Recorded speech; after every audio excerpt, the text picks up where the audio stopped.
Hello viewers, welcome back once again. Actually I was not getting time, so little difficulty in doing some classes. So I am back here right now. So class 10 or agor jikhini ami course korisilu hekhini logot ami continuous question loi ahisu. So basically আজি মই ইয়াতে discuss কৰিব আহিছো balancing of chemical equation. তো আমি balancing কেনেকৈ কৰোঁ এটা কেমিকেল ইকুৱেশ্যন বেলেন্স হ'লে কি হ'ব বেলেন্স নহ'লে কেনেকুৱা হ'ব আৰু আমি কেনেকৈ লিখিব লাগিব আমি ইয়াতে ডিসকাস কৰিম so let's start so chemical ইকুৱেশ্যনৰ বেলেন্সিং মানে হ'ব যে আমি যিকোনো এটা কেমিকেল ইকুৱেশ্যন যদি লওঁ ফৰ এক্সাম্পল মই ইয়াতে এটা কেমিকেল ইকুৱেশ্যন লিখি লৈছোঁ যে Mg + O2 gives MgO এইটো এটা কেমিকেল ইকুৱেশ্যন হয় বা আমি ৰিয়েকশ্যন বুলি কৈছোঁ যেটো কয় আমি কেমিকেল ইকুৱেশ্যন এটা ইকুৱেশ্যন ফৰ্মত আমি সিম্বলিক ফৰ্মত আমি লিখি লৈছোঁ তো ইয়াত আমি দেখা পাইছোঁ মেগনেছিয়াম এটা এটম প্ৰেজেন্ট আছে অক্সিজেন দুটা এটম প্ৰেজেন্ট আছে কিন্তু ৰাইট হ্যান্ড সাইডত মেগনেছিয়াম অক্সাইড যেটো কম্পাউণ্ড হয় তাতে মেগনেছিয়াম মাত্ৰ এটা এটম আছে আৰু অক্সিজেনৰ এটা এটম আছে গতিকে ডেফিনেটলি ইয়াতে বেলেন্স হৈ থকা নাই কাৰণ এৰো মাৰ্কৰ left hand side that mean ৰিয়েক্টেন্সৰ যেটো টোটাল নাম্বাৰ অফ এটমস আৰু প্ৰডাক্টৰ যেটো টোটাল নাম্বাৰ অফ এটমস এটো ইকুৱেল হোৱা নাই সো আমি ইকুৱেল বনাব লাগিব তো balancing is necessary for that we have to make number of atoms on the right hand side and left hand side both must be same আমি আগতে ক্লাস 9ত কিছুমান ল অফ কেমিকেল কম্বিনেশনৰ বিষয়ে আমি পঢ়ি আহিছিলো তাতে আমি পাইছিলো যে লেফট হ্যান্ড সাইডত যেটো টোটাল নাম্বাৰ অফ এটমস থাকিব লাগিব ৰাইট হ্যান্ড সাইডতো টোটাল নাম্বাৰ অফ এটমস সমান হ'ব লাগিব আৰু এইটো law of conservation of mass তাৰ পৰা আমি ডিটাৰমাইন কৰিব পাৰিছিলো আলটিমেটলি প্ৰডাক্টৰ ক্ষেত্ৰতো যেটো টোটাল নাম্বাৰ অফ এটমস হ'ব লাগিব আৰু ৰিয়েক্টেন্টৰ ক্ষেত্ৰত যেটো টোটাল নাম্বাৰ অফ এটমস হ'ব লাগিব নাম্বাৰ অফ এটম ইকুৱেল হ'লেহে তাহাঁতৰ মাছবিলাক ইকুৱেল হ'ব তো এই কথাটো আমি বুজি ল'ব লাগিব আৰু সেইটো কাৰণতে আমি কি কৰিছো বেলেন্সিংটো আমাৰ কাৰণে necessary So definitely in chemistry, in all cases, in all reactions, we have to make balanced. Balancing নকৰাকে যদি আমি এটা কেমিকেল ৰিয়েকশ্যন লিখি থৈ দিওঁ তেতিয়াহ'লে হিটো সম্পূৰ্ণ নহ'ব গতিকে আমি বেলেন্স কৰাটো খুব দৰকাৰ আৰু বেলেন্স কৰিবই লাগিব মিন্স তো let us start here to make it balance so ইয়াতে Mg আছে এটা ইয়াতে Mg আছে এটা সো আমি মেগনেছিয়ামৰ ক্ষেত্ৰত বেলেন্স হৈ আছে অক্সিজেন আছে আমাৰ ইয়াতে দুটা আৰু অক্সিজেন আছে ইয়াতে এটা গতিকে আমি অক্সিজেন ইয়াতে বেলেন্স কৰিব লাগিব সো যেহেতু অক্সিজেন দুটা আছে ইয়াতে অক্সিজেন এটা আছে আমি ইয়াতে কৰিব লাগিব বেলেন্সিং আৰু বেলেন্সিং কৰোতে আমি ইয়াতে অক্সিজেন যেনেকৈ সাবস্ক্ৰিপ্ট হিচাপত সৰুকে 2 লিখা হৈছে ইয়াতে কিন্তু আমি 2 দি দিলে নহ'ব দ্যাট মিন আমি কেতিয়াও ইয়াতে সৰুকে 2 লিখি দিব নোৱাৰো তো আমি কৰিব লাগিব কেনেকুৱা সন্মুখৰ ফালে আমি এটা কোএফিচিয়েন্টৰ নিচিনাকে নাম্বাৰ আমি এটা দিব পাৰো সন্মুখৰ ফালে আমি কোএফিচিয়েন্ট হিচাপে নাম্বাৰ এটা দিব পাৰো আৰু এই নাম্বাৰটো আমি ক'ত দিম সে ফৰ এক্সাম্পল আমি ইয়াতে 2 এটা বহুৱাই দিব পাৰো এই যেটো 2 টো দিছো এই 2 এ কিন্তু ৰিপ্ৰেজেন্ট কৰিছে এজ এ হোল মেগনেছিয়াম অক্সাইডক ৰিপ্ৰেজেন্ট কৰিছে দ্যাট মিন্স মেগনেছিয়াম অক্সাইডত যেহেতু মেগনেছিয়াম এটা আছিলে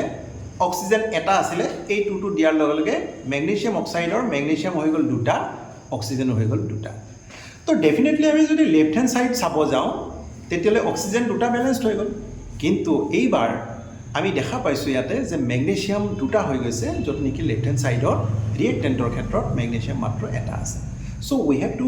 গিভ ওৱান মোৰ টু হিয়াৰ যদি আমি এনেকুৱাকে ইয়াতে 2 Mg দি দিওঁ তেতিয়াহ'লে ইয়াতে 2 Mg হৈ গ'ল right hand side left hand side সমান হৈ গ'ল অক্সিজেনৰ দেখা পাইছোঁ লেফট হ্যান্ড সাইডত দুটা আছে আৰু ৰাইট হ্যান্ড সাইডত এই 2 কোএফিচিয়েন্ট দিয়াৰ কাৰণে অক্সিজেনৰ নাম্বাৰ ইয়াতে দুটা হৈ গ'ল তো ডেফিনেটলি এইটো এটা আমি বেলেন্সড কেমিকেল ইকুৱেশ্যন বুলি আমি ক'ব পাৰোঁ so this is our balanced chemical equation similarly আমি আৰু কিছুমান এক্সাম্পল ইয়াতে দিব পাৰোঁ সে ফৰ এক্সাম্পল আৰু এটা ৰিয়েকশ্যন মই দিছোঁ H2 + O2 gives H2O ইয়াতেও যদি আমি দেখা পাওঁ হাইড্ৰোজেন দুটা এটম আছে অক্সিজেন দুটা এটম আছে কিন্তু ৰাইট হ্যান্ড সাইডত য'ত নেকি আমাৰ প্ৰডাক্টৰ ঠাই তাতে আমাৰ হাইড্ৰোজেন আছে দুটা অক্সিজেন আছে এটা সো অক্সিজেন বেলেঞ্চড হৈ থকা নাই সো অক্সিজেন বেলেঞ্চ কৰিব হ'লে ডেফিনেটলি আমি যেনেকৈ আগতো আমি কৰিছিলোঁ ঠিক তেনেকুৱাকৈ ইয়াতো আমি ইন দ্য ফৰ্ম অফ কোএফিচিয়েণ্ট আমি এটা 2 প্লেচ কৰিব লাগিব কাৰণ ইয়াতে অক্সিজেন দুটা আছে সো ইয়াতে 2 প্লেচ কৰিলেহে অক্সিজেন দুটা হ'ব তো এতিয়া নিউলি কি হৈ গ'ল হাইড্ৰোজেন 4টা হৈ গ'ল কাৰণ অলৰেডি ৱাটাৰত হাইড্ৰোজেন দুটা আছে সন্মুখত যেহেতু দুটা মলিকুল হাইড্ৰোজেন আমি দুটা মলিকুল অফ ৱাটাৰ আমি দিলোঁ বনাই তো আল্টিমেটলি হাইড্ৰোজেন আমাৰ 4টা হৈ গ'ল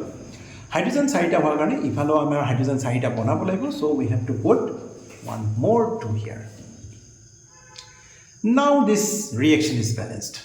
তো এই ৰিয়েকশ্যনটো আমি যেটো এটা দেখা পাইছো এটো আমাৰ এটা ব্যালেন্সড কেমিক্যাল ৰিয়েকশ্যন আছে ঠিক তেনেকৈ আমি আৰু কিছুমান ৰিয়েকশ্যন আমি ডিসকাস কৰিব পাৰোঁ তো মই কেইটামান ৰিয়েকশ্যন ইয়াতে আমি ডিসকাস কৰিম বাকি কিছুমান ৰিয়েকশ্যন মই ঘৰত প্ৰেক্টিছ কৰিবৰ কাৰণে স্ক্ৰীনশ্বটত দি দিম সেইখিনি চাব পাৰিব তো আমি আৰু এটা ইম্পৰ্টেণ্ট ৰিয়েকশ্যন লিখি লৈছোঁ Fe plus H2O gives Fe3O4 plus H2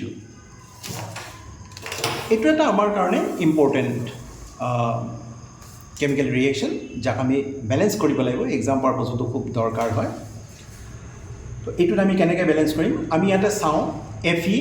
ৰিয়েক্টেণ্টত আছে এটা হাইড্ৰোজেন দুটা অক্সিজেন এটা ৰাইট হেণ্ড সাইডত প্ৰডাক্টৰ ক্ষেত্ৰত যদি চাওঁ Fe আছে 3টা অক্সিজেন আছে 4টা হাইড্ৰোজেন আছে দুটা তেতিয়াহ'লে আমি ইয়াতে দেখা পাইছোঁ যে যেটো আমাৰ আইৰন Fe ৰিয়েক্টেণ্টৰ ক্ষেত্ৰত আছে এটা বাট প্ৰডাক্টৰ ক্ষেত্ৰত আছে 3টা সো আমি বেলেঞ্চ কৰিবৰ কাৰণে ইয়াতে কোএফিচিয়েণ্টৰ নিচিনাকৈ এটা 3 আমি দি দিব লাগিব দিলে আমাৰ আইৰনটো বেলেঞ্চড হৈ যাব অন দ্য সেম টাইম আমি ইয়াতে দেখিছোঁ অক্সিজেন আছে এটা কিন্তু ইয়াতে অক্সিজেন আছে 4টা সো ইয়াতে আমি 4 দিব লাগিব 4 দিলে অক্সিজেন ইয়াতে 4টা হ'ব অক্সিজেন ইয়াতে 4টা হ'ল ইয়াতেও অক্সিজেন 4টা হ'ল ৰিয়েক্টেণ্টৰ আৰু প্ৰডাক্টৰ ক্ষেত্ৰত সমান হৈ গ'ল আইৰনো সমান হৈ গ'ল বাকি আমাৰ ৰেষ্ট থাকিলে হাইড্ৰোজেন আমি ইয়াতে দেখা পাইছোঁ যেহেতু ইয়াতে হাইড্ৰোজেন ৱাটাৰৰ দুটা এটম আছিলে 4 দিয়াৰ লগে লগে 8টা এটম হৈ গ'ল 8 এটমছ তো ইয়াতে যেহেতু দুটা আছে তো আমি ইয়াতে 4 যদি দি দিওঁ তেতিয়াহ'লে আমাৰ যেটো নাম্বাৰ অফ হাইড্ৰোজেন এটম হ'ব সেইটো আমাৰ ইকুৱেল হৈ যাব so this reaction is also balanced chemical reaction তো এনেকুৱা ধৰণে আমি বিভিন্ন ৰিয়েকশ্যন লৈ আমি চেক কৰি চাব পাৰোঁ আৰু এটা দুটা আমি ডিসকাস কৰিব পাৰোঁ ইয়াতে ধৰি ললোঁ for example number 4 AgCl gives Ag plus Cl2 যদি আমি এই ৰিয়েকশ্যনৰ ক্ষেত্ৰত দেখা পাওঁ বা ক'ব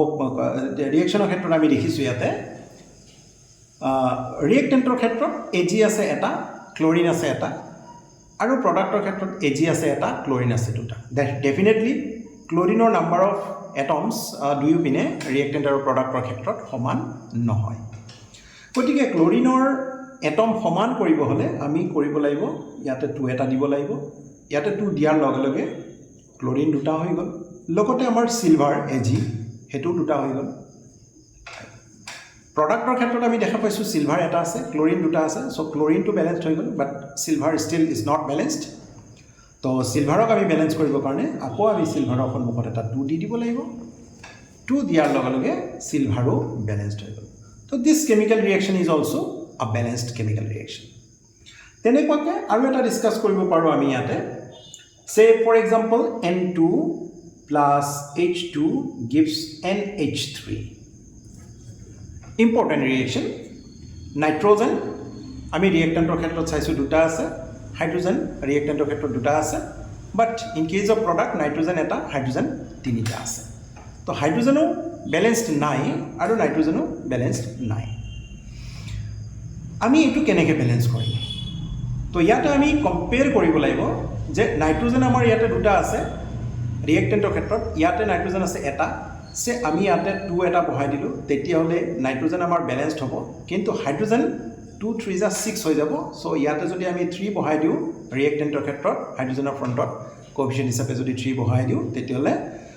3 H2 হৈ যাব দ্যাট মিন্স ইয়াতে আমাৰ 6টা এটম হৈ আহি যাব ইয়াতে 2 দিয়াৰ লগে লগে এমোনিয়াৰ ফ্ৰণ্টত দিছ ইজ এমোনিয়া NH3 2 দিয়াৰ লগে লগে ইয়াতো আমাৰ 6টা হাইড্ৰোজেন হৈ যাব গতিকে ডেফিনেটলি আমি যদি এই ৰিয়েকশ্যনটো যদি চাব যাওঁ এটো ঠাইত যদি আমি 2 দি দিও এমোনিয়াৰ ফ্ৰণ্টত নাইট্ৰোজেন দুটা হৈ গ'ল আৰু হাইড্ৰোজেন 6টা হোৱাৰ কাৰণে হাইড্ৰোজেনৰ ফ্ৰণ্টত ৰিয়েক্টেণ্টৰ ক্ষেত্ৰত যদি 3 দি দিও তেতিয়াহ'লে হাইড্ৰোজেন 6টা হৈ যাব যেটো নেকি বেলেন্সড হ'ব সো আমি ডেফিনেটলি এই ৰিয়েকশ্যনটো আমি চাব পাৰিছো যে নাইট্ৰোজেন ৰিয়েক্টেণ্টৰ ক্ষেত্ৰত দুটা আছে প্ৰডাক্টৰ ক্ষেত্ৰত দুটা হৈ গ'ল হাইড্ৰোজেন ৰিয়েক্টেণ্টৰ ক্ষেত্ৰত 6টা আছে 6 আৰু প্ৰডাক্টৰ ক্ষেত্ৰতো দেখা পাইছো 2 3 যা 6 হৈ গ'ল গতিকে এইটো এটা আমি বেলেন্সড কেমিক্যাল ইকুৱেশ্যন বুলি ক'ব পাৰো এতিয়া কথা হ'ল যে আমি এই যি 5টা ৰিয়েকশ্যন 5 ৰিয়েকশ্যনছ অলৰেডি আমি ডিসকাস কৰিছো এই ৰিয়েকশ্যনছ কেইটাত যদি আমি চাব যাওঁ কিছুমান ইজি প্ৰসেছতে আমাৰ মিলি গৈছে কিন্তু ডেফিনেটলি এইটো কথা ক'ব লাগিব যে any time each and every time এনেকুৱা ধৰণৰ ইজিলি যে বেলেন্সড হৈ যাব সেই কথা কিন্তু আমি ক'ব নোৱাৰো so practice is must practice কৰোতে কৰোতে কিমানখিনি কোনটো কেনেকৈ বেলেন্স কৰিব লাগিব বা কিমানখিনি কোট কেনেকৈ আমি মিলাব লাগিব হয়তো ম্যাথমেটিক্যাল ক্যালকুলেশনো কৰবাত দৰকাৰ পৰিব সেই গুটেইখিনি আমি ইয়াতে জানিব লাগিব বা সেইখিনি আমি বুজিব লাগিব তো হিয়াৰ পিছতহে আমি বেলেন্সিং বিলাক খুব সোনকালে ভালকৈ শুদ্ধকৈ কৰিব পাৰিম সো হোপ এই যি 5 ৰিয়েকশ্যনছ মই দিলো এই 5 ৰিয়েকশ্যনছ কেইটা বেলেন্সিং মই কেনেকৈ কৰিছো আমাৰ ভিউৱাৰ্ছ সকলে ষ্টুডেণ্টে হয়তো বুজিবলৈ সক্ষম হৈছে তাৰ পাছতো যদি কিবা ডাউটছ থাকে তেতিয়াহ'লে কমেন্ট সেকশনত গৈ ডাউটছ ডিসকাস কৰিলে যিমান পাৰি সিমানখিনি ইয়াৰ উত্তৰ দিবলৈ আনসাৰ দিবলৈ প্ৰয়াস কৰিম তো ইয়াতে মই স্ক্ৰিনশ্বটত কিছুমান ৰিয়েকশ্যন আনবেলেন্স হিচাপত মই দি দিম ষ্টুডেণ্টে সেই স্ক্ৰিনশ্বটছ তাৰে স্ক্ৰিনশ্বট ৰাখি সেই ৰিয়েকশ্যনছবিলাকক যদি বেলেন্স কৰিবৰ কাৰণে চেষ্টা কৰে তেতিয়াহ'লে হয়তো এক্সামৰ কাৰণে তেওঁলোকৰ ফলপ্ৰসূ হ'ব সো আজিৰ কাৰণে মই বেলেন্সিঙৰ কনসেপ্ট এটা লৈ আহিছিলোঁ সময়ৰ অভাৱৰ কাৰণে মই ভালকৈ ক্লাছ একেদিন কৰিব পৰা নাই বা ভিডিঅ'ছ দিব পৰা নাই so definitely I will try my best so that maximum conversations can be done by me so hope কোনেও মাইণ্ড নকৰক আৰু যিমানখিনি পাৰোঁ মই দিবলৈ চেষ্টা কৰিম so thank you so much see you again